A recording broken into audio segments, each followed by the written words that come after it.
Ce mercredi, Audi a annoncé l'arrivée de Gabriele Bortoleto au sein de sa future écurie de Formule 1. La catégorie Rennes retrouve un pilote brésilien, l'actuel leader du championnat de Formule 2, qui rejoindra Sauber dès 2025 dans le cadre d'un contrat pluriannuel. Aux côtés de Nico Hülkenberg, le constructeur allemand a donc fait le pari de la jeunesse, et il n'est pas le seul.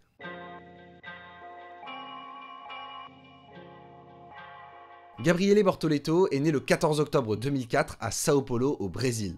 En plus d'être la plus grande ville d'Amérique du Sud, elle est également une sacrée pourvoyeuse de champions. Emerson Fittipaldi, Ayrton Senna, Rubens Barrichello ou encore Felipe Massa, presque tous les plus grands pilotes brésiliens en sont issus. Bortoleto, lui, débute le karting dès ses 6 ans en voyant son frère Enzo participer à ses premières compétitions. Il a donc un point de repère sur lequel il va pouvoir s'appuyer et va bénéficier du fait que ses parents déménagent en Italie à Milan alors qu'il n'a que 12 ans. Il n'est encore qu'un jeune adolescent mais va pouvoir se frotter aux meilleurs espoirs en karting dans les championnats les plus relevés.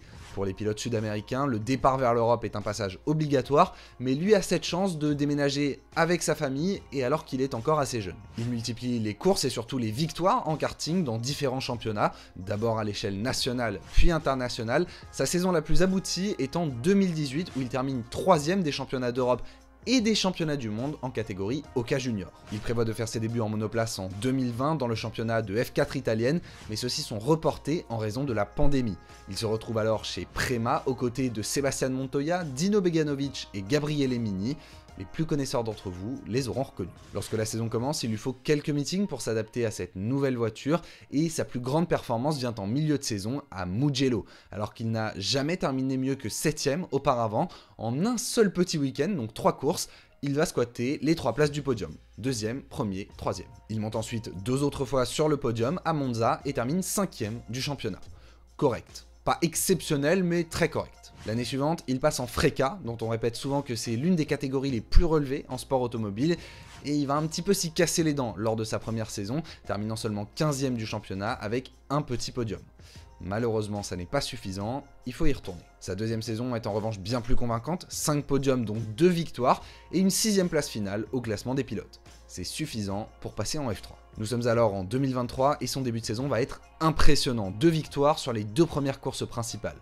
Alors, ce seront les 2 seules victoires de la saison, mais le Brésilien va ensuite se distinguer par son excellente gestion. En effet, il quitte l'Australie avec 20 points d'avance sur son plus proche rival et ne va jamais lâcher la tête du championnat. Mieux, il étend son avantage à 45 points en fin de saison, alors que lui-même n'en marque que 164. Donc on est à peu près sur un tiers, en tout cas c'est l'ordre de grandeur. Et cette gestion, dans une catégorie aussi relevée où tout change sans cesse, c'est juste impressionnant. Cette performance, ce titre en F3, va pousser McLaren à l'intégrer à son académie de jeunes pilotes, même si avec Piastri et Norris devant, la route semble un peu bouchée. En 2024, il passe donc logiquement en Formule 2 chez Invicta, mais cette fois, son début de saison est plus compliqué avec notamment 3 abandons consécutifs. Il signe tout de même son premier podium à Imola, juste derrière l'impressionnant Isaac Hadjar, alors solide leader du championnat. Mais petit à petit, Bortoleto va remonter dans ce classement, podium à Monaco, victoire en Autriche, podium à Spa, victoire à Monza, et une belle régularité au global dans ses performances. A l'inverse, Hadjar n'a plus inscrit le moindre point depuis le retour de la trêve estivale, si bien qu'à Bakou, Bortoleto prend les commandes du championnat. À l'heure où on se parle, il reste encore 2 meetings au Qatar et à Abu Dhabi et 4,5 points séparent les 2 hommes. Bortoleto est de loin le meilleur rookie et pourrait réaliser le doublé F3, F2 dès sa première saison, comme des Oscar Piastri ou Charles Leclerc avant lui. Ça classe un homme. Et puis forcément, ça fait parler dans le paddock. McLaren n'a pas de baquet à lui offrir mais ne le retiendra pas en cas d'opportunité en F1. Zak Brown le recommande d'ailleurs à Sauber, de même que Fernando Alonso. Et oui, depuis quelques années, l'Espagnol s'est lancé dans le management de jeunes pilotes. Et dans le lot, on trouve Gabriele Bortoleto. Le maître et son élève seront donc rivaux l'an prochain alors qu'ils ont 23 ans d'écart et qu'Alonso roulait déjà en F1 depuis plus de 3 ans à la naissance de Bortoleto. Car oui, je vais un petit peu vite en besogne, mais le jeune Brésilien sera bien sur la grille l'année prochaine.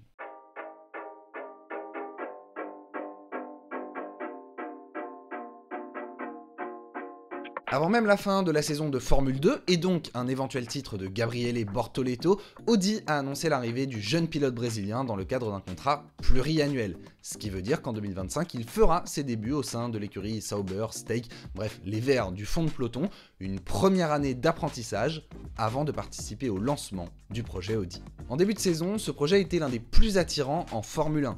En effet, c'est un nouveau constructeur qui arrive avec un nouveau moteur également, et puis ça n'est pas n'importe qui. Audi, c'est une grande marque qui, dès lors qu'ils arrivent dans une nouvelle catégorie, se donne les moyens et vise la victoire. Et bien souvent, ils y arrivent. Dernier exemple en date, le Dakar, où ils sont venus avec un projet révolutionnaire de buggy électrique et où ils se sont imposés dès leur 3e participation. Mais justement, en 2024, après seulement 3 ans en rallye raid, Audi a déjà décidé d'interrompre son programme, de même qu'ils ont renoncé à revenir en WEC comme c'était prévu, et alors que le programme était déjà bien engagé. Ainsi, le constructeur allemand mise tout sur la Formule 1. Ce qui est une bonne chose parce que ça veut dire qu'ils vont se donner les moyens et que l'ensemble de leur branche sport auto sera dédié à cette écurie, mais c'est aussi à double tranchant, pas le droit à l'erreur. Et depuis quelques mois, une petite musique assez pessimiste commence à se faire entendre du côté du clan Audi. Bon, déjà dans un premier temps, ils vont reprendre l'écurie Sauber, ce qui est pas franchement rassurant, hein. C'est quand même la seule écurie qui en 2024 n'a pas réussi à inscrire le moindre point. Bon, alors on pourrait se dire que Audi arrive en 2026, nouvelle réglementation, nouveau moteur, on va remettre les compteurs à zéro, certes, mais néanmoins, les bases sur lesquelles on construit l'avenir ne sont pas extrêmement solides, et c'est quand même suffisamment inquiétant pour qu'Audi ait déjà racheté 100% des parts de l'écurie, ce qui n'était pas prévu à la base. Alors en même temps, il vaut mieux s'investir le plus tôt possible pour préparer au mieux l'avenir, c'est certain, et c'est pour ça que certains gros cadres de la future écurie ont déjà été recrutés, à l'image de Jonathan Whitley, directeur sportif chez Red Bull et qui deviendra en milieu d'année prochaine le team principal. Mais au sommet de l'organisation, il y a quand même eu des signes assez inquiétants. Souvenez-vous, fin 2022, coup de tonnerre dans le paddock, Andreas Seidl annonce qu'il quitte McLaren pour prendre la tête du futur projet Audi F1. Résultat, il l'a quitté avant même que l'écurie ne soit arrivée en Formule 1. C'est d'autant plus inquiétant que Seidl jouissait d'une grande crédibilité et que tout le monde voyait en lui la bonne personne pour mener à bien ce projet. D'autant que celui qui le remplace s'appelle Mattia Binotto. Alors j'ai rien contre le dirigeant italien, c'était un excellent ingénieur, mais il faut dire que ces années à la tête de la Scuderia Ferrari n'ont pas franchement convaincu, c'était un petit peu le symbole de tout ce qui ne marchait pas, et bizarrement, depuis l'arrivée de Frédéric Vasseur à la tête de l'équipe, ça va beaucoup mieux, et on sent que Ferrari est bien plus sereine. Donc déjà, on a ce changement majeur, qui je vous l'ai dit, est pas forcément rassurant à la tête de l'écurie.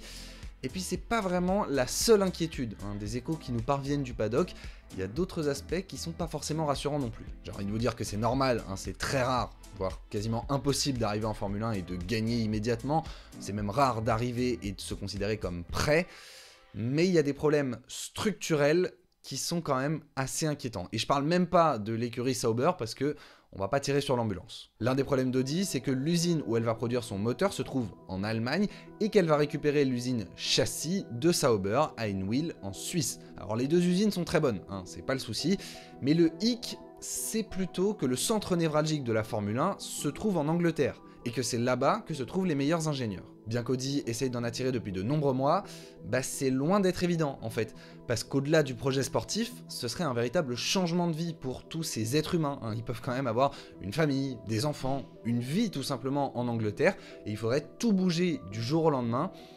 Ouais, c'est loin d'être évident. Et si ces ingénieurs ne viennent pas, c'est aussi ce qui contribue à rendre le projet Audi moins attirant. Et on voit clairement à l'heure actuelle qu'il l'est beaucoup moins qu'en début de saison, par un fait tout simple, c'est que c'est quand même les derniers à avoir annoncé leur line-up, à l'exception bien sûr de Racing Bulls. Alors c'est vrai que très vite, ils avaient officialisé le recrutement de Nico Hülkenberg, mais franchement ça tombait sous le sens. C'était un pilote allemand, expérimenté, qui marche très bien en ce moment, et qui ne se reverra sans doute plus jamais proposer un aussi beau projet.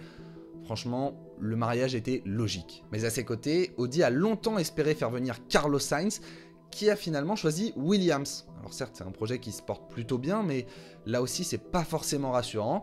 Et résultat, ils se sont vite retrouvés avec assez peu d'options sur le marché des transferts. Alors le choix numéro 1, le choix facile, c'était de prolonger un des deux pilotes qui sont déjà chez Sauber. Mais bon, Bottas, Joe... Certes, la voiture est catastrophique, vraiment, on va pas leur en vouloir pour ça. Mais sur les 2, même 3 dernières saisons, j'ai vraiment du mal à me souvenir d'une performance marquante. Une autre possibilité aurait été de rappeler un certain Mick Schumacher, qui est encore jeune, qui n'a pas forcément eu la chance de montrer toute l'étendue de son potentiel en Formule 1. Lui aussi, il est allemand. Et puis on va pas se mentir, le nom Schumacher sur une Audi, ça reste un argument à prendre en compte. Le problème pour Mick, et j'ai beau vraiment l'apprécier, mais c'est que sur son passage en F1, il n'a pas été spécialement marquant et surtout il a cassé beaucoup trop de voitures. Et là ça fait 2 ans qu'il n'est plus dans la catégorie Rennes, donc cette expérience aussi doit un petit peu lui manquer. Bref, c'était pas un choix évident non plus. L'option la plus logique finalement, c'était de faire venir un jeune. Et oui, on va pas se mentir, l'année prochaine Sauber sera encore au fond. Peut-être que ce sera un petit peu mieux, mais c'est même pas sûr. Donc il y aura une année pour apprendre aux côtés d'un pilote expérimenté, Nico Hülkenberg, et de préparer l'avenir, de construire le projet ensemble. Ouais, c'était ce qui paraissait le plus logique. Dès lors, il y a 3 noms qui se dégagent. Et le premier était peut-être le plus évident. Théo Pourchaire, formé depuis des années par l'Académie Sauber, qui a investi des centaines de milliers, voire des millions d'euros dans sa formation, dans les catégories inférieures. Il a fini par être champion de Formule 2, ce qui montre qu'il a le rythme. Et puis c'est le 3e pilote de développement de l'écurie. Depuis 2 ou 3 ans, il a fait des heures de simu, il connaît parfaitement la voiture. Bref, tout collait à peu près. Sauf... oui, il y a quand même un mais, la raison pour laquelle il n'est peut-être pas dans la voiture aujourd'hui, c'est qu'il arrive les mains vides. Et ça, c'est très impoli. Comprenez par là qu'il n'est soutenu par aucun gros sponsor qui ferait pencher la balance en sa faveur. Deuxième option, Franco Colapinto. L'Argentin a réussi des débuts impressionnants en Formule 1, peu de gens s'y attendaient, et il colle à peu près toutes les cases. Il est rapide, lui est soutenu financièrement, il est libre l'année prochaine. Enfin, pas tout à fait. Williams était disposé à prêter sa jeune pépite, mais certainement pas à l'abandonner. Déjà parce qu'ils ont vu le potentiel, et puis parce qu'ils ne savent pas ce que va faire Carlos Sainz dans 1 ou 2 ans. Et c'est peut-être ça finalement qui a posé problème. Gabriele Bortoleto, lui, était certes jeune pilote McLaren, mais ça n'était pas trop une difficulté. En effet, l'écurie britannique ne l'a pas bloqué, et d'ailleurs on n'en avait peut-être pas les moyens, on n'a pas les détails de son contrat, mais il est tout à fait possible qu'il y ait une clause disant que s'il a un baquet en Formule 1, il peut s'en aller. Dès lors, le Brésilien cochait toutes les cases.